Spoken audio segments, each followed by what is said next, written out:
my name is Sarah Placencia, and this is my education history presentation for ECCE 1101. Alright, let's get started. So I chose my presentation on Marie McLeod Bethune, and I have a video actually on how to pronounce her name, and this is it. Mary McLeod Bethune. Alright, there it is. And another thing is the spelling for her name is very different. I'm going to go right here where you can see it's spelled McLeod, but in other parts it is spelled McCloud, like McLeod. So that's another thing I wanted to point out. But the main 5 points that we will discuss is who is she, what did she do, where did she begin, when did she start, and why did she start her teachings. Alright, so this is Mary McLeod Bethune. This is her right here. She was born on July 10th, 1875 in Maysville, South Carolina, and the United States, and then unfortunately passed away May 18th, 1955 in Daytona Beach, Florida, in the United States. And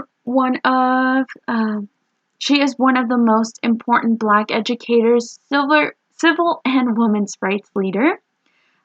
She was also, I will state in a next slide, but she is also a advocate for the government for African Americans.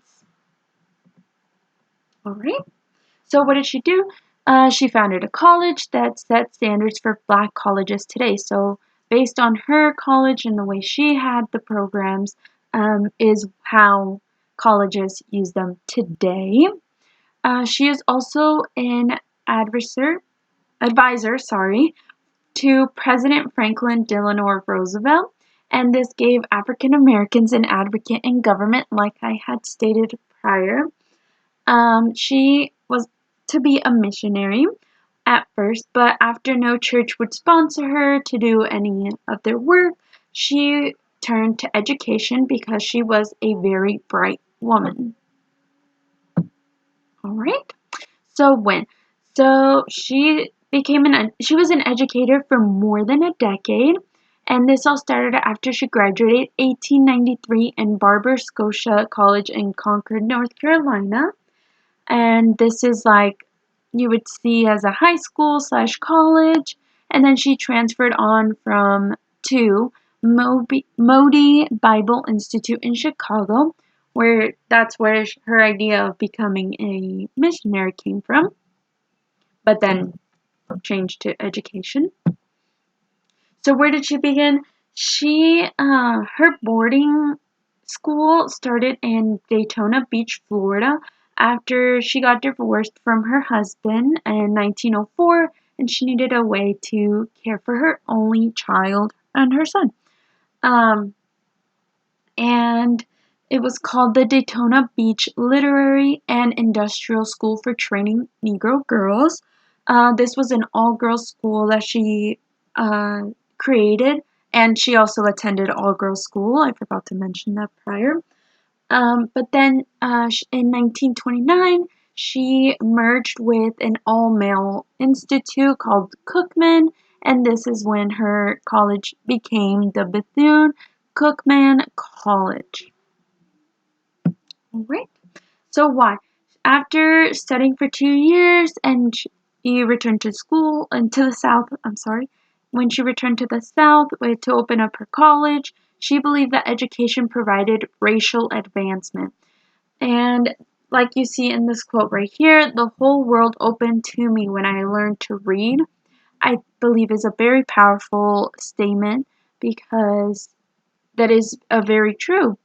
Once you learn how to read, you open so many doors for yourself to be able to defend yourself. And I believe that is what she intended and meant for all women, especially African Americans. So how did she impact the early childhood? Mary Bethune got her inspiration from another free slave and educator, Lucy Laney, and her main goal was teaching African American women how to better their homes for the future and their families. She was an advocate for females whenever it came to vote and be counted for in society. Because if you really think about it, this for women to be able to vote was only maybe 40 years ago, probably more. Yeah, sorry, my math was off. But once it came down to women voting, she was very big advocate. And she did everything to improve her schools and to always have funds for her students. She would get higher up people to come to her school and see how her discipline and work for all her students was to be able to have funds to continue her school and her program. She, leading up to her death, there was over 9,000 graduates, which is a really big number for African Americans at the time. But yeah, she's a very powerful person in my opinion. So this is her again, one more time. And these are my resources. I used her biography and the women's history to get my information. So thank you very much.